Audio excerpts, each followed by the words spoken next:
Halo, selamat siang, selamat pagi, dan selamat malam. Kita dari kelompok Brand Management angkatan 2018 ingin mempresentasikan sebuah chapter 13. Ada saya, Liana, dan ada teman saya,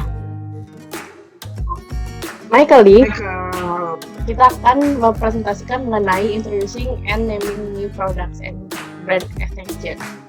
Silakan disimak. Nah, sebuah perusahaan ketika mau memperkenalkan produk baru, mereka memiliki 3 pilihan untuk membrandingnya. Pilihan pertama itu yaitu dapat mengembangkan merek baru dengan dipilih secara individual untuk produk baru tersebut. Pilihan yang kedua, kita bisa dapat menerapkan salah satu merek yang ada. Dan pilihan yang terakhir itu kita bisa menggunakan kombinasi dari merek baru dan merek yang sudah ada. Untuk lebih detailnya lagi, kita akan ke next slide selanjutnya. Nah, untuk pilihan yang pertama itu kita ada sub-brand atau sub-brand. Itu ketika merek utama membuat anak perusahaan atau merek sekunder. Nah, dengan sub-brand ini dia bermaksud untuk menggait atau mendapatkan audiens atau konsumen yang baru, yang lebih banyak lagi, sehingga kita dapat membuat hubungan baru atau mempertahankan hubungan yang baru tersebut terhadap konsumen-konsumen yang baru.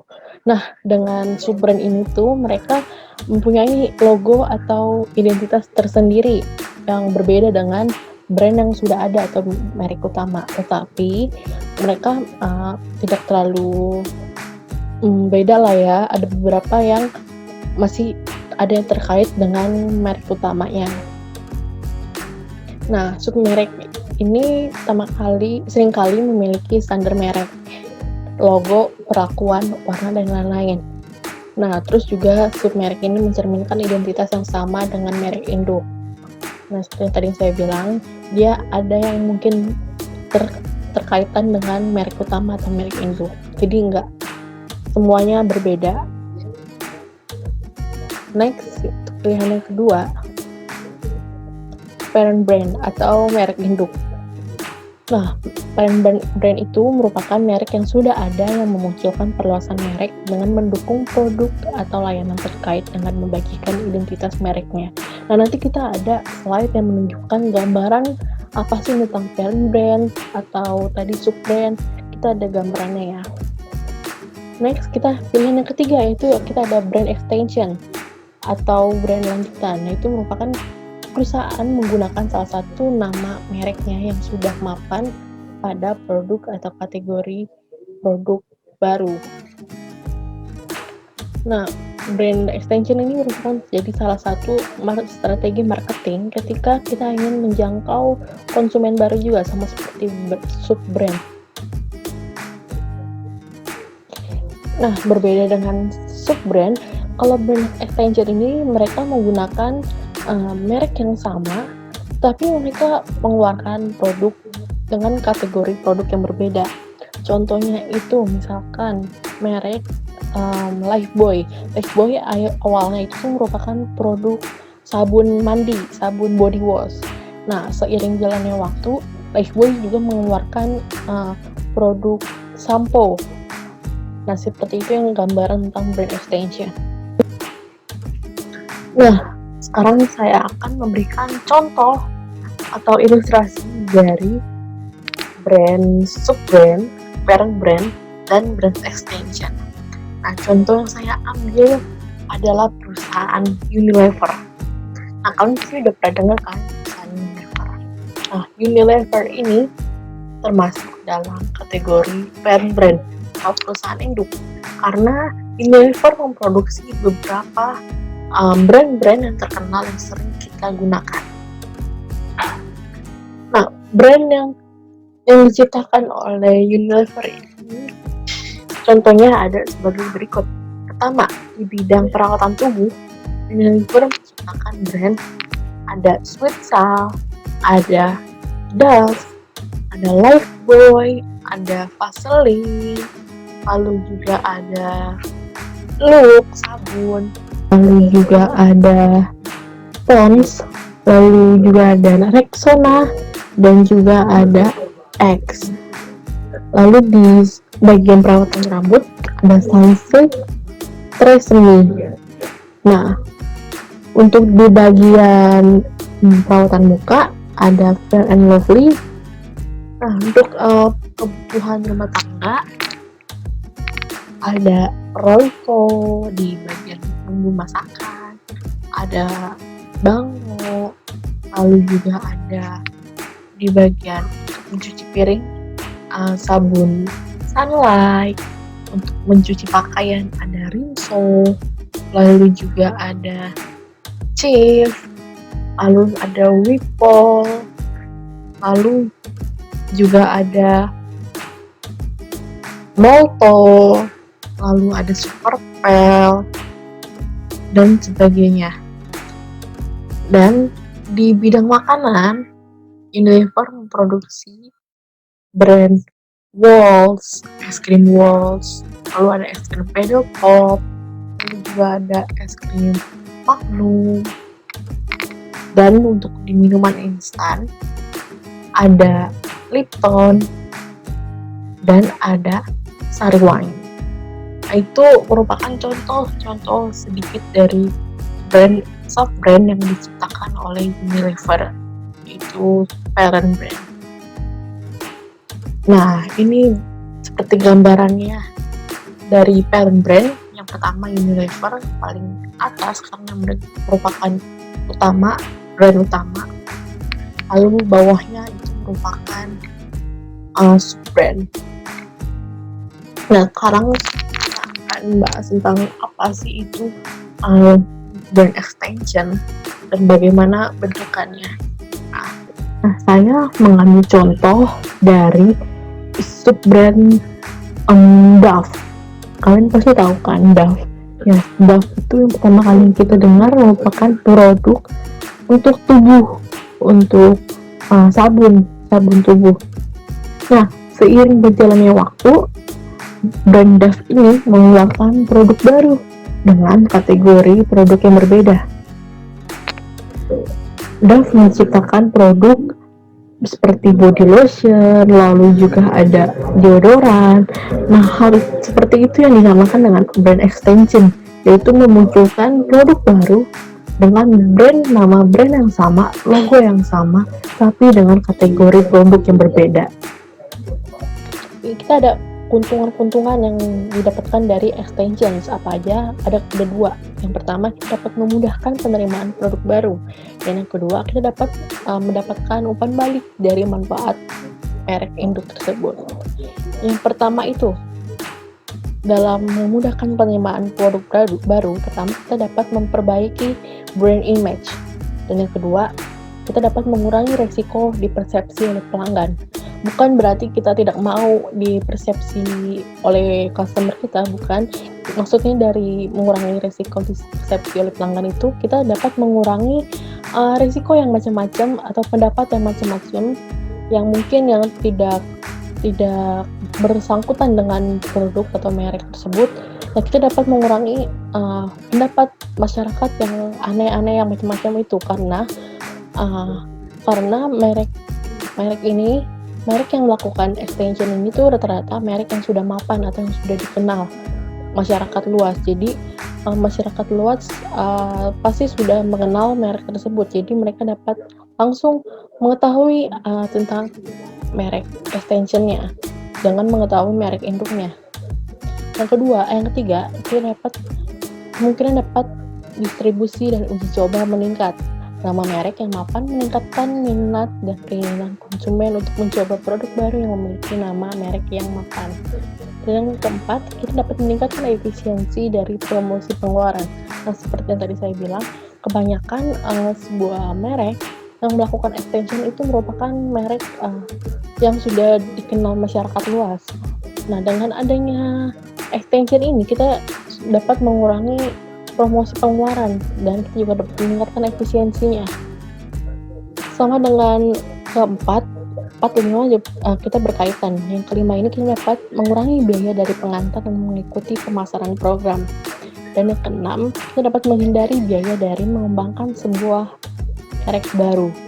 Nah, kalau misalkan kita mau mengeluarkan produk baru, kita tuh harus memikirkan lagi kan, bagaimana logonya, bagaimana desain produknya. Nah, dengan adanya brand extension ini itu dapat mengurangi biaya-biaya yang dapat mengembangkan sebuah merek baru atau biaya-biaya yang dikeluarkan. Contohnya tadi yang biaya desain dan biaya lainnya. Dan yang terakhir ini kita dapat menunjukkan untuk pengemasan dan pelabelan efisiensi. Nah, advantage yang kedua ini kita dapat ada manfaat umpan balik bagi merek induk dan organisasi. Nah, ini ada 5 poin. Yang pertama, citra brand parent dapat ditingkatkan. Yang kedua, bisa menghidupkan kembali merek. Dan yang ketiga, dapat memungkinkan ekstensi yang selanjutnya.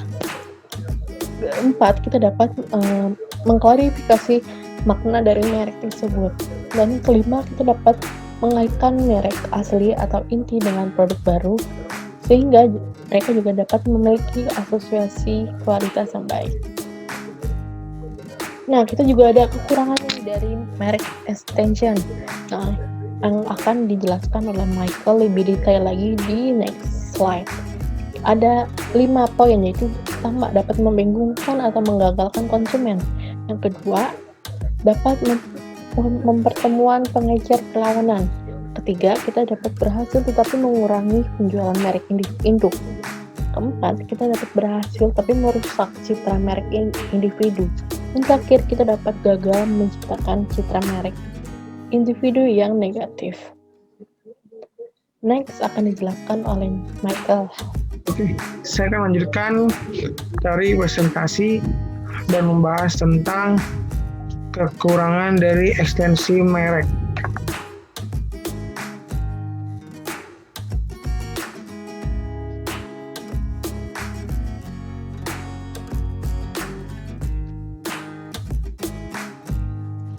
Pertama, dapat membuat pelanggan bingung atau frustasi karena banyaknya perkenalan produk dari suatu merek menyebabkan pengecer tidak mau memanjang produk tersebut, sehingga hal lain akan membuat konsumen merasa bingung dan frustasi. Nah, karena di sini pastilah kita bingung semua untuk terjadi misalkan banyaknya suatu merek, dan pasti kita sebagai konsumen bingung memilih merek yang mana itu. Dan juga dapat menghadapi penolakan dari pengeceran. Sebagai contoh nih, kita di sini ada sardin. Dia menjual berbagai macam sardin dengan berbagai aneka-aneka. Jadi kan orang bingung kaleng-kaleng mana nih yang biasa orang lebih sering dimakan. Sehingga ini dapat menyulitkan pengecernya untuk menyimpan varian produk ini, dan juga varian-varian dari kaleng berbeda-beda. Hal ini menimbulkan penolakan dari pengecer. Ketiga, bisa berhasil tetapi mengurangi penjualan merek induk. Water Lemon Sprit meluncurkan oleh Sprite pada tahun 2018 sebagai contoh gambar di samping. Memang penjualan cukup tinggi, tetapi justru menjadi bumerang karena penjualan Sprite regulernya mengalami sedikit penurunan karena disebabkan oleh orang yang suka minum sodanya sedikit dan lebih ingin merasakan rasa lemonnya. Orang pasti lebih milih ke Water Lemon ini dibanding Sprite produk awalnya. Seperti itu.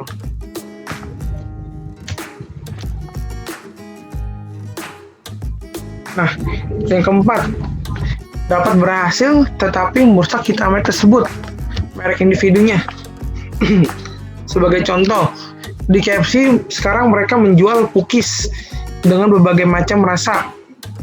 Yang kita tahu seperti sekarang orang-orang tahu, aneh banget kan seorang KFC produknya menjual ayam, tiba-tiba kenapa bisa berulah ke penjualan cookies, makanan manisan. Yang di sana pasti orang terbingung-bingung akan hadirnya produk terbaru ini yang dapat menghilangkan juga produk citra rasa ayamnya di KFC. Kelima, bisa gagal dan menciptakan citra merek individu negatif. Sebagai contoh, di sini Fit Fit memperkenalkan air kemasan dalam model air yang memiliki banyak rasa buah. Hal ini menjadikan citra negatif dari merek Fit yang sebelumnya dikenal sebagai dengan air yang alami dan bersih. Dan hasil, Fit mengalami penurunan sangat tajam pengaruh pada pengaruh negatifnya. Karena orang pikir di sini awalnya Fit itu menjualnya air mineral, tidak menjual jenis minuman buah-buahan yang seperti ini, dan merusak cerita juga sih untuk pandangan negatif terhadap Fit. Nah, sini saya akan membahas rancang program pemasaran untuk meluncurkan ekstensi. Yang pertama itu adalah memanfaatkan asosiasi merek sekunder, memilih elemen merek. Yang ketiga ada merancang program pemasaran yang optimal. Yang pertama, memanfaatkan asosiasi merek sekunder. Dalam membangun suatu entitas merek, perusahaan harus mengetahui atau memiliki informasi tentang pelanggannya, misalnya negara atau wilayah geografis, juru bicara, atau acara olahraga budaya melalui sponsor. Kedua, memilih elemen merek. Elemen merek sebagai merek dagang untuk mengidentifikasi perbedaan antara merek dan pesaing. Kriteria untuk memilih elemen merek mudah diingat. Bermakna disukai membangun merek. Dapat dipindah tangankan, dapat disesuaikan, dapat dilindungi lebih defensif. Nah, di sini fungsinya merek itu supaya orang teringat-ingat dengan suatu merek tersebut. Yang dengan biasa ada merek yang tertulis disebutkan apa dan mereka langsung ternyambung dengan merek yang mereka pikirkan. Ketiga ada merancang program pemasaran optimal. Rancang personalisasinya, kenali pelanggan mereka dengan nama. Nah, di sini kita tuh harus kenalin customer kita. Dan mereka bisa dapat bersama dengan kami untuk bekerja sama membeli produk kita. Nah, pemasaran eksperimental, pemasaran satu ke satu sama yang lain. Nah, untuk pemasaran izinnya, memastikan bahwa merek dan pemasaran relevan mungkin dengan pelanggan sebanyak mungkin. Terus untuk terakhir ada program pemasarannya harus terintegrasi. Nah, sekarang saya akan membahas kenapa sih alasan kegagalan produk baru. Nah, yang pertama, pasar terlalu kecil, tidak cukup permintaan untuk produk jenis ini. Jadi untuk di sini, untuk menjual produk tersebut, kawasannya terlalu kecil, belum sampai keluar sehingga belum banyak orang mengorder pada kita. Terus di sini ada produk atau perusahaan tidak memadai dan tidak akurat mengabaikan hasil penelitian. Nah, di sini produknya tidak diinovasi sebagus mungkin sehingga dari hasil penilaian orang nggak kita tangkap sehingga nggak bisa menghasilkan inovasi-inovasi yang barunya. Yang ketiga ada produk yang dipasarkan tidak cukup untuk mengembalikan laba atas investasi atau dalam kurung margin keuntungan rendah dan biaya tinggi. Nah, di sini biasa orang untuk membuat suatu produk tidak memikirkan sebelum membuat, dia memikirkan dulu cost-nya atau biayanya, untuk keuntungannya bagaimana. Nah, sehingga kalau bilang tidak memikirkan itu, dia beli produk bahannya harga tinggi, sedangkan dia jual nggak sampai keuntungan harga tersebut. Nah, yang keempat, produk tidak baru atau tidak berbeda. Ide buruk yang tidak menawarkan sesuatu yang baru. Nah, seperti yang tadi di poin kedua, ini mengakibatkan karena tidak adanya inovasi atau perubahan terkait produk-produk baru yang akan dibuat, sehingga orang bosan dengan produk-produk kita yang begitu-itu aja. Nah, yang kelima, konsumen tidak dapat mengenali produk tersebut. Nah, konsumen nggak dapat mengenali karena kurangnya dari kita untuk pemberian tahu apa sih identifikasi dari produk tersebut dan kegunaannya apa dan tujuan mereka beli ini untuk apa. Kalau konsumen tidak tahu, mereka tidak akan membeli. Makanya yang penting adalah bagaimana kita menawarkan produk tersebut dengan detail agar konsumen kita mau membeli produk dengan kita. Sekian dari kelompok kami. Terima kasih semuanya. Terima kasih. Mohon maaf jika ada salah kata dan salah pengertian. Terima kasih.